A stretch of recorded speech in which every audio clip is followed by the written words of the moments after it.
So, what are you playing these days? Deus Ex, is that your big game that you've been spending most time I'm with? still playing Deus Ex. I reviewed it, but I'm doing a New Game Plus playthrough, and I'm playing that, and Hitman. I'm playing all the immersion It's sims. so funny that you always play a game and then just start it again, and you have the patience for that. I really, the more I do it, the more I think it's such an important way to really understand these kinds of games, especially single player games, that you can finish and then think, okay, I'm finished, I now know what I think of it, because every time I go back and play a game again, I have such a better understanding of what it is and how it works. And where with Deus Ex, once it finishes, you think, okay, I finished the story, I'm ready to review it. But then I went back and I was playing on New Game Plus, and I changed the way I approached it, and I imposed all these limitations on myself. We can talk about that stuff a little later.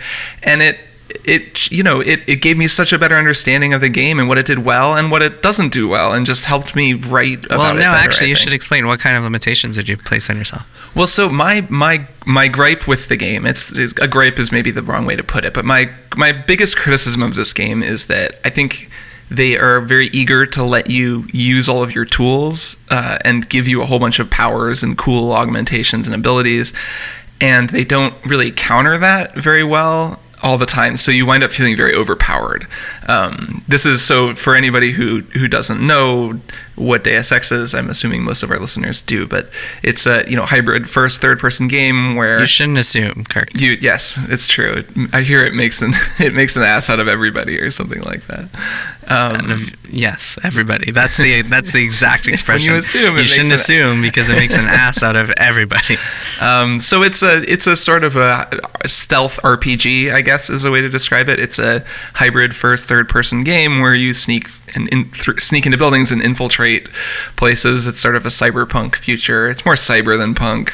It is kind of more cyber than punk. Yeah, it's not really very punk. It's just a lot of robot people. It's cyber square. Yeah, cyber dorks. And you hack into computers and read email and sneak around. And how come there are no games? There's a lot of things that are cyberpunk, but there's never any cyber ska.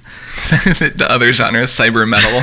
Does not really get a lot of representation. I want some cyber jazz in my life. I agree.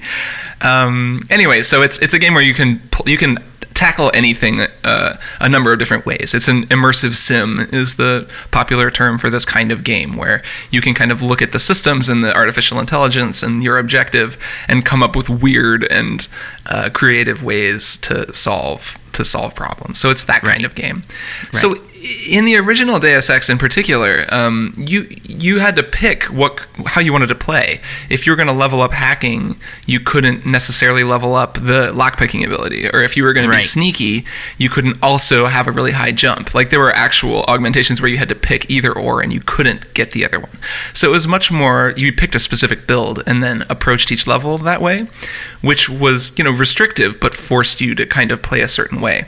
Yeah. The Human Revolution, the predecessor to the new one, which is called Mankind Divided, the new Deus Ex, did this same thing where that's no longer a thing. You can just, if you've got enough levels, you can unlock all of the powers that your guy has, and you can be sneaky, and you can jump high, and you can become invisible. Did the same thing as Mankind Divided. Mankind Divided does the same thing. Yeah.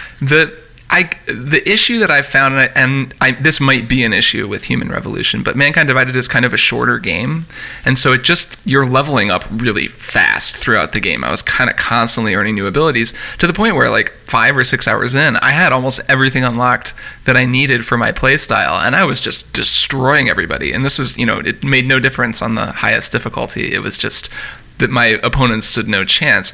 So I started to get, not bored exactly, but just sort of, it just wasn't pushing me. I just felt like, okay, I walk into a room, there's 10 guys here, there's all these computers around and security systems around, and I'm just the lord of this room. I can do anything I want, and I'm never gonna be in trouble. Right. So I started limiting myself by, the first thing I did that was really big was stopped quick saving and quick loading. Ever. That's a good one. Yeah, it made a big difference. Because I had been, saving it often enough that if something went wrong, I would just say, shit, I didn't want to aggro everybody in the room. I'm just going to load my way out of that. Well, that's how I play stealth games too. I'll just kill myself if I accidentally trigger enemy sight. So it's actually really fun in this game to try to survive, and a lot of times you can't because they will kill you if you haven't put any points into your armor or whatever. So I'd try to play it out and think, okay, can I hide? Can I get away from these guys long enough for them to reset? And a lot of times you can, and that makes for some fun stuff to do. So that was good. And then I kind of kept knocking things back. Let's think. I took away the mini map on missions, which makes a big difference. If you can't see where your next objective is, you kind of just have to walk into a room and figure out what to do. You wind up exploring a lot more, and it's just harder. And that kind of thing. I could see people doing more in more restricted runs. I saw a lot of that in that game, in Dishonored, actually. So the game doesn't have any options that are like hardcore mode or anything? No, like that? No. There is a mode that unlocks when you beat the game, a difficulty that's just the highest difficulty, but with permadeath. So if you die, you're done. Yeah, which is a funny and crazy thing for a 30-hour game to do that, but that's not really what I'm looking for. I'm looking for more, interesting restrictions than just extremely punishing death. It's funny. So this is reminding me of the whole PC versus console debate, and that kind of stigma that consoles. You see this a lot in RPG communities, that consoles have kind of dumbed down the RPG, and there's some element of truth to that, I think, in that consoles, I wouldn't say dumbed down, but consoles have made games have to be more accessible than they were on PC, which is generally a good thing. But with something like Deus Ex, where before they might have wanted to lock you out of certain paths, so you had to play the game a certain way and you had to make smart decisions. Now they don't want the game to ever feel frustrating to people who make a bad decision early on and then can't take it back. So it's just kind of a different approach to game design, which I guess has its pros and cons. I mean, on one hand, you want games to feel more appealing to as many people as possible, but on the other hand, there's something to be said about those restrictions and how you can kind of screw yourself over, and there's something fun about that in a lot of ways. And I think that's one of the reasons people have appreciated some of the more modern, or newer games that take that kind of old school approach to game design. Yeah, I agree. I think this is definitely both Mankind Divided and Human Revolution before it are kind of a just different approach to Deus Ex. They get a lot of Deus Ex stuff right, insofar as it feels like Deus Ex a lot of the time. You're still sneaking through vents. You're still doing a lot of the things that you do in Deus Ex, but it definitely reading mail. Right, reading emails. And IMing, right? Didn't you say there? Yeah, there's IMing in this game, which is really good. But yeah, I mean, I think it's fair, having gone back not that long ago and replayed the original Deus Ex for a letter series with Lee Alexander shortly after I started at Kotaku, which was very fun. They've definitely softened, or they've sanded off some rough edges from the formula that was introduced, which in a lot of ways is fine, and it's still fun. I think I saw people in the comments saying, look, I'm glad to hear that you get a ton of cool powers and can just do cool stuff. That sounds really fun. And it is fun. And I think it does. Well, it's a knock on the game that I had to limit myself in order to fully engage with it, but it's to the game's credit that the systems do all work well enough that you can do that, and that it works. It's fun, and you can restrict yourself, and it's still playable.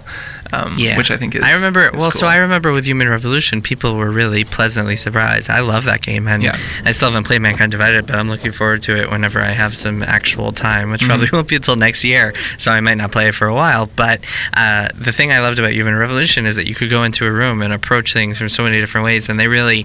A lot of people were skeptical after there was kind of this period. In like the late 2000s, where it felt like a lot of games were going in a certain linear direction, and a lot of games were kind of breaking away from those kind of open choose your own adventure style. I don't know, what's the best way to describe them, like immersive sim? Yeah, immersive. I mean, I would say that style of game had fallen out of favor. And so people were so skeptical that Human Revolution would actually achieve that, and then it really did. And you got into rooms, and they were these big, open, vast scenarios where you can choose how to approach it in a lot of different ways, and there are ways you could climb, and you could use verticality, and you could sneak around, and you could disable things, and it was just really well done in a lot of ways, and it was really cool to see, and it's just cool to hear that Mankind Divided at least carries on that design ethos, even if it doesn't offer the same restrictions as it's that's the original. It's funny. So Human Revolution was the first game that I reviewed at Kotaku in 2011. It was right after I started. So wait, so this one has to be the last. So goodbye. Yeah. Okay. Kirk. So that's it. Farewell. To close the loop and just walk out. See ya. Which is fun. It was fun to go back and read my review. I was into it. I got all like poetic about it.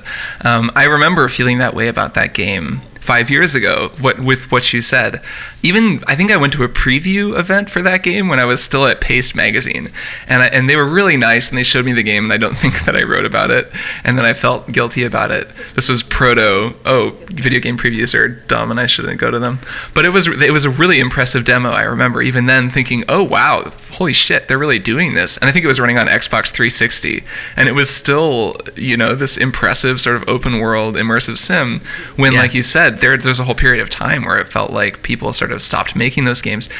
And it's interesting playing this one now because, we're in a new kind of golden age of the immersive sim. The concept of that type of game is back. I mean, the new Hitman game keeps getting better and better the more I play it and the more levels they release. And that it's the simiest immersive sim I've played in a long time, that game. It's just ridiculous how many systems and different types of AI are all messing with each other.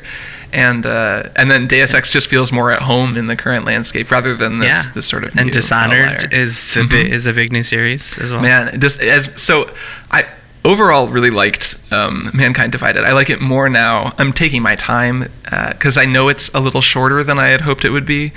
When I played it the first time, there's this weird, the ending of the game is very weird. People have talked about it. It's a little bit controversial. It definitely feels as though, just like Human Revolution had this same thing, it feels as though there was an extra act that they couldn't finish or something. And somewhere along the line they said, okay, look, it just needs to end here. This is the end of the game. Well, the interesting thing is that they delayed it. They delayed it from February. So they must have been very much behind. Yeah, something must have gone wrong, which isn't to say the game feels unpolished or anything like that. It's more that it ends really abruptly. So there are all these cool side quests going that you check back in on each act when you come back in, and then they just all... we were going into the final mission and getting ready to leave for it.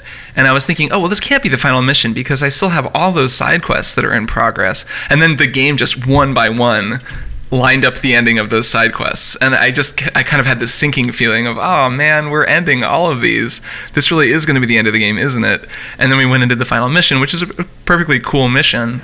And there's kind of this boss fight, and then the credits roll, and it really feels weird. How long did it take you to finish? 20 hours? It took me about 26 hours. That's a perfect amount of time. Right, of course, and which is why in the end I totally think this is a good game, and especially now the second time through, because I know, okay, it's mainly just going to take place in the city of Prague. It's just going to be this one hub. I think you just have to set your expectations. Yeah, and I'm taking my time, and I'm really exploring, and there's so much there. The city is incredible, and it's really cool. Yeah. It's just because something happened in development in the beginning of the game, the first people you're talking to are telling you all this stuff about London and about this Augs-only city called Rabia, and it really makes you think, okay, cool, we're in Prague, and then we're going to go to London, and then the final act will be in Rabia, and we'll go to all these cool places around the world, and then you just totally don't. And so the game sets your expectations a certain way. Yeah. And then you realize toward the end, especially after Human Revolution, where you went to a bunch of different places. Right. But then again, the hub of Prague is incredible and is probably bigger than every single area in Human Revolution combined. So it's, once I have my expectations in check, I'm having a lot more fun playing it. And actually, as much as I was saying I like limitations, on New Game Plus, I have almost every single power-up unlocked. And that sort of makes it fun now that I've added all these restrictions and made the game so hard for myself. When I get in a tough situation, I have a lot of interesting ways to get out, which is cool. And I do like that. Yeah, it seems like it's a really good game. It seems like it's definitely worth playing. And it's interesting. Like, it won't be, I don't think, a big talked about game at the end of the year or anything, partly because 2016 has just been a banner year for awesome video games. But it's good. I really liked it a lot.